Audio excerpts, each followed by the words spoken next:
Hello everyone, it's another Glasshouse Films Midnight Reviews, and tonight we are going to go see Darren Aronofsky's latest film, Mother. Mother. Or, sorry, Mother!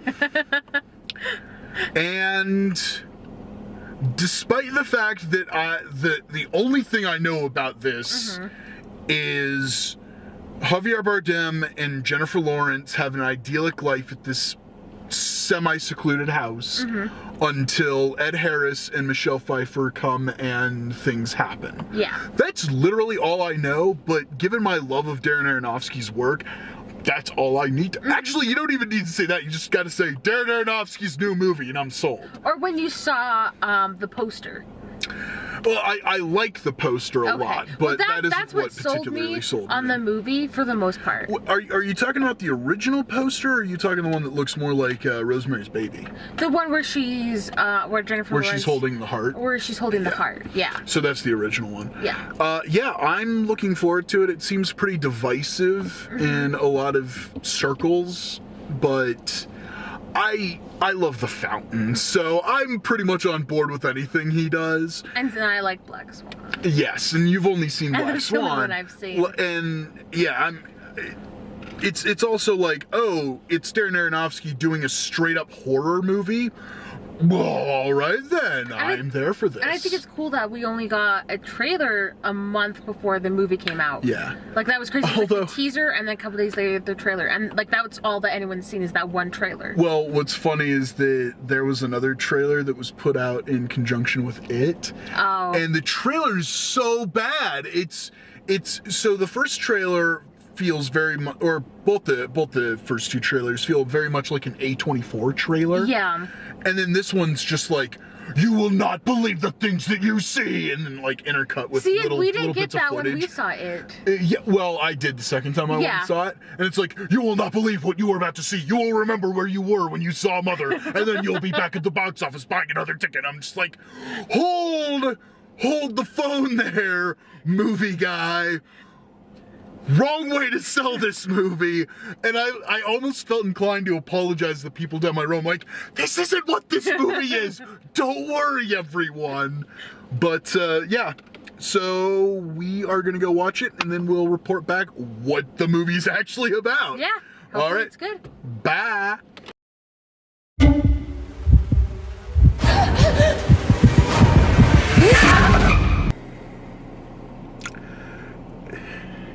You just want to sit here in contemplative silence for 15 minutes?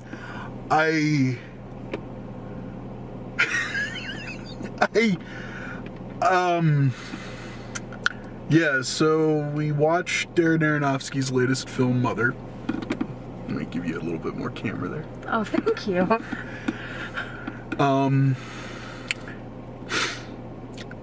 Okay, so the film,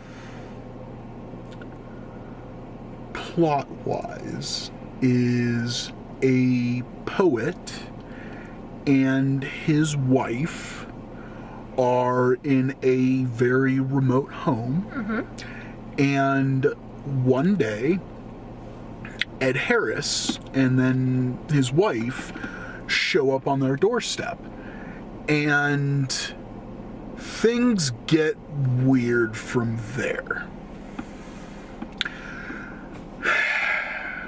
Okay, so last week, when we watched It, I had a hard time kind of relaying how I felt because the story structure was it's non-traditional, but it's still something you can grab onto, and I can tell you, okay, it is about a homicidal clown who is kind of an other supernatural being who's killing a bunch of kids, and it's affecting the town of Derry. I can relay that. What I just relayed of Mother is integral, but it's also only the first 40 minutes to an hour? Yeah. And I feel like it's hard to say a lot about it without spoiling. Yes, things. But at the same time, I could tell you every little thing that happens in this film, and you'd be like, "What? What are you talking about?" Like if I had known this would have been, it's okay. We're at a loss for words? Is that even... Okay. Plot-wise, I think that it served its purpose as far as the plot is concerned. And I feel like the way that it was told, I'm specifically referring to the passage of time within the film and how that was folded into the narrative. Okay. I think was beautiful. Yeah, no, that was good. Especially when it's like shot, reverse shot, and it's like time. And it's like, okay, that's beautiful. I love the way that's done. The fact that it's almost blatant what this film is actually about, so that it's like, okay, here's this nucleus of what this is about, and we're gonna wrap the weirdest story around this to get across in the most visceral way these feelings and these emotions. And in doing so, I think the film is a smashing success. Okay. I feel that the movie did exactly what it set out to do. There was no point in this film where I believe Darren Aronofsky or any of the actors were like, okay, but what is going on? I felt like he knew exactly. And the precision with which he tells this story is remarkable. It's exactly what you would expect from an Aronofsky film. That is true. And so, in doing so, you know that every single choice made in the film is deliberate. There are no accidents in this film. And so, because simple narrative wrapped in this incredibly weird way to tell the story, it is a film that demands you watch it a few more times. Because if you can stomach it. It demands you watch it a few more times because you want to parse out, okay, what does this mean at this time? How does this function? Why? And like, it's a movie that blows my mind because I love these movies. I love the ones that make you go, okay, yeah, you're gonna watch it, and you're gonna be like, what the hell was that? And then you need to go watch it 100 more times to understand it. And it's like, okay, I appreciate that those movies exist. I am surprised this is playing at our local Cineplex. I am actually really surprised What that this the is hell? Like, at our big main theater, because it's like, that's not the kind of movie that plays there. Yeah. I would way more expect The Little Hours to play there and Mother to play at the Tower. Yeah, it's... Okay. The other thing that we're kind of sidestepping is this film is incredibly visceral when it gets there. And when it's there, my jaw was just on the floor for the remainder of the film. You were on like the edge of your seat. And it's exhausting. We both have very different reactions when we were watching it. You were on the edge of your seat, and I was just like, what? What? Especially given the film's pacing is deliberate. I won't say it's slow, but it's deliberate. It wants you to absorb things at a certain time, and then a point hits, and it's like, we are cramming all of this into this time, and it's like, I have to parse this, and I couldn't keep up with the film, not in a bad way, but I couldn't keep up with going like, oh, this means this, and that means that, and this means, and it got to the point where I'm like, I just have to let it wash over me. And in doing so, I feel like I took the movie in the best way I could, which is not, at least the first time, which is not sitting there and parsing everything out, but simply letting the experience slap you in the face for 2.5 hours, and then going, okay, I will revisit you later. Yeah. I personally felt it was a little too long, because there were points where I was like, yeah, I could get that. Is this movie ever gonna end? I could get that. I felt that way. I was just like, come on. So did you feel the length more in the first half or the second half? The first half. Okay. And then I even understand still that. in like the second half, I was just like, are you ever gonna end? And then once I was like, okay, I get where we are. And now I could kind of tell, like, I'm like, okay, I know when it's gonna end. I just felt like it was a little too long. Maybe it's because we saw it, like, really late at night. We did. Here's the other thing is that at a certain point, you know where the story is going, but at the same time, oh my God, I just think I figured out, hold on. I think I figured out the movie. I mean, we can talk about that later, because I know it's if that means what I think it means, that's kind of terrifying. Like, it's hard to really be like, okay, we're gonna tell you the whole plot, because it's something like you have to see it to really get it, and we'd have to spoil the whole movie, really. Yeah. And we're not gonna do that. But we can talk about the actors. Yes, so, okay, before we get to the actors, plot-wise, story-wise, It was weird.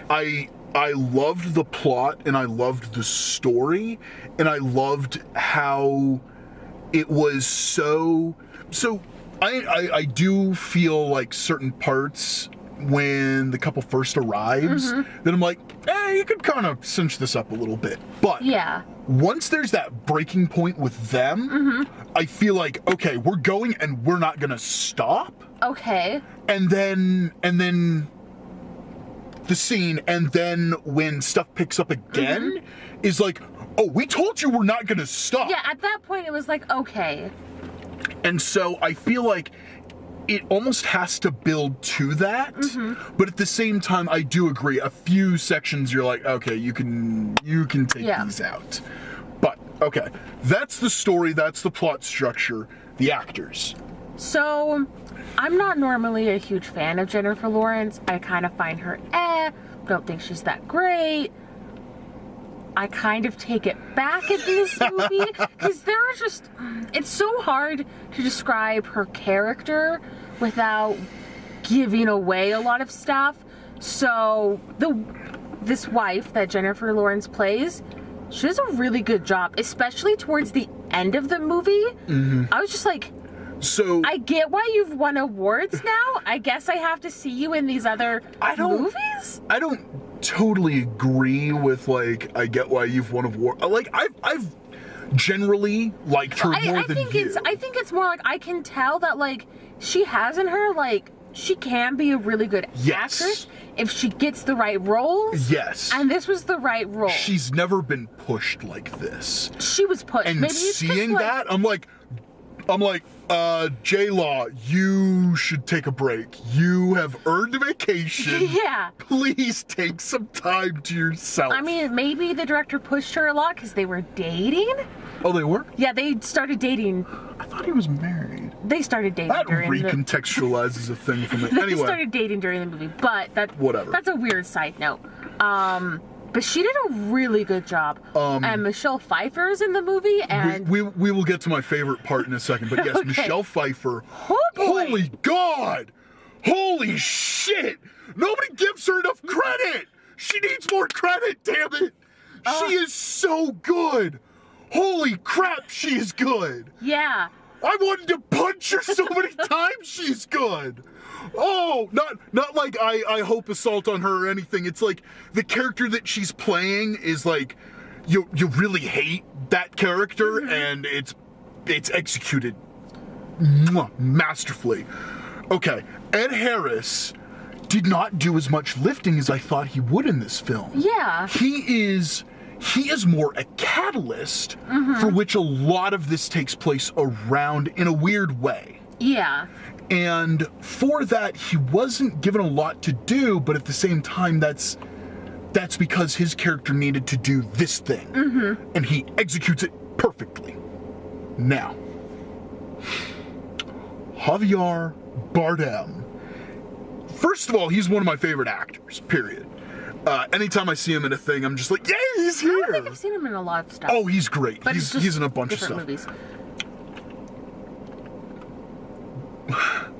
Jennifer Lawrence gets put through a lot. Javier Bardem and the way in which he enables things to happen is so incredibly evil, but in the most naive way. Yeah. And that is just, it takes a master level of skill in acting to pull off, because you understand completely where he is coming from, but at the same time you hate him for it. Yeah, I think that's how all the characters are, though. Like, you get where they're all coming from, but you're just like, don't like you for the most part. Yeah, and the way, especially after the break and when things get rolling.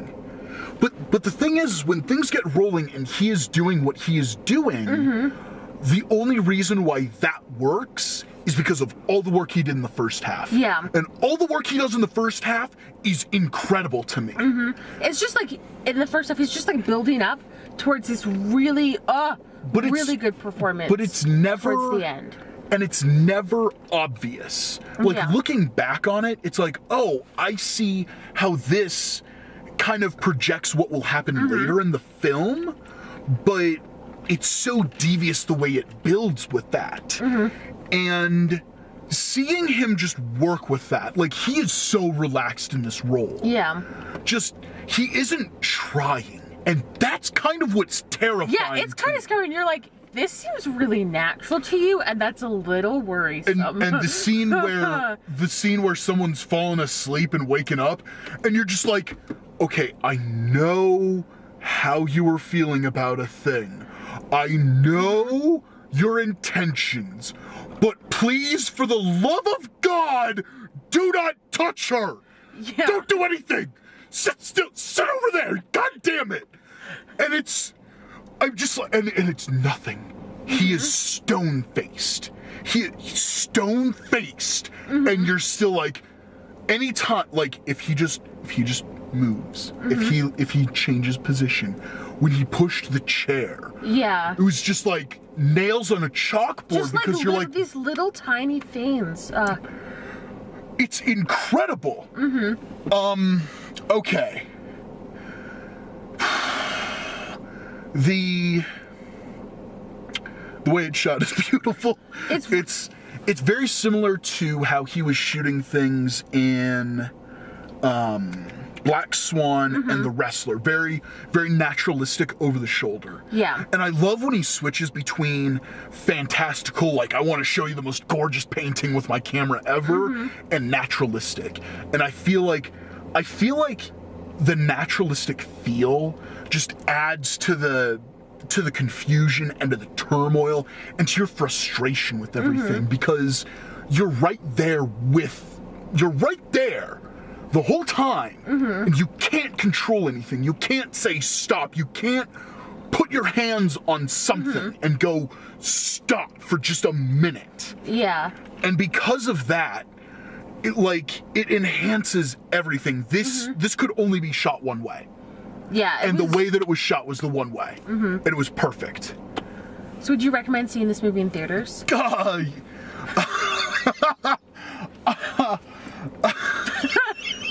Yeah. Okay.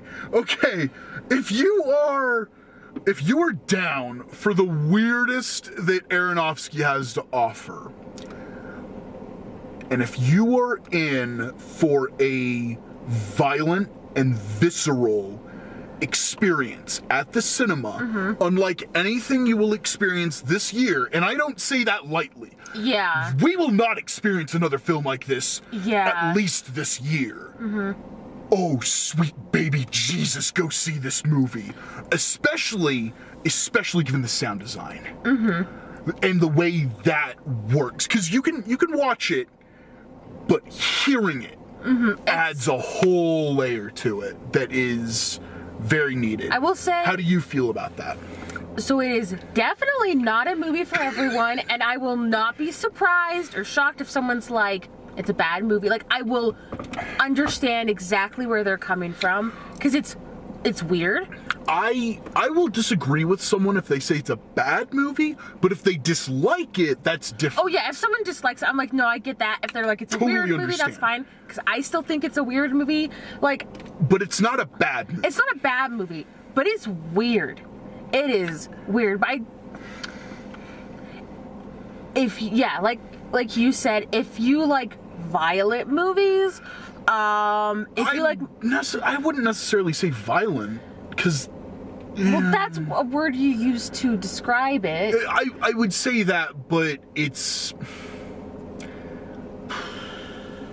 because okay, yeah, keep going. I interrupted. Okay, so if you've seen Black Swan, you know it's a weird movie. This is like a lot weirder, but if you were like, oh, I like Black Swan, I like kind of how weird it is, then go see this one.